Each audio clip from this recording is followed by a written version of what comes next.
ভাই সব, আপনারা আজ এই সমাবেশে উপস্থিত হয়েছেন, তাই আমরা আজ অনেক খুশি। আপনাদেরকে আমরা বলতে চাই, যদি আপনারা ভোট দিয়ে আমাদেরকে জয়যুক্ত করেন, তাহলে আপনাদের সবাইকে আমরা বাস দিব ঘর বাড়ি তৈরি করার জন্যে। আপনাদেরকে আরো বলতে চাই, আপনারা যদি আমাদেরকে এবার ক্ষমতায় আনেন, তাহলে এই গ্রামে আর একটি গরিব আমরা রাখবো না, কেননা গরিব পিটিয়ে সব তাড়াবো গ্রাম থেকে। এই এগুলো কি বলছেন?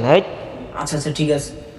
আপনাদেরকে আরো বলতে চাই, আপনারা যদি আমাদেরকে এবার জয়যুক্ত করেন, তাহলে এই গ্রামে একটি ধর্ষকও আমরা রাখবো না, সব কটাকে আমরা বিদেশ পাঠিয়ে দিব টাকা খেয়ে। এই মাথাটা মনে হয় গেছে রে, এবার আমাদেরকে ডুবিয়ে ছাড়বে।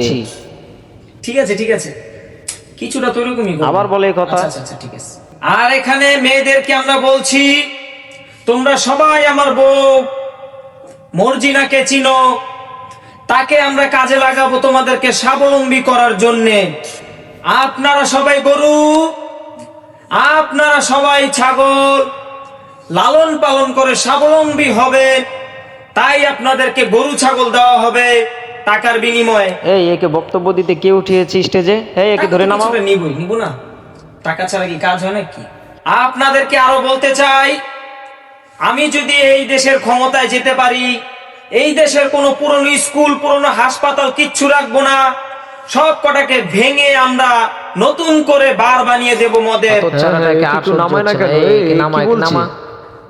আপনাদের অনেকের কাছ থেকে আমি একটা রিপোর্ট পেয়েছি, আপনারা বলে থাকেন যে একজন সিগারেট খায় আর বাকিরা কেন গন্ধ সহ্য করবে।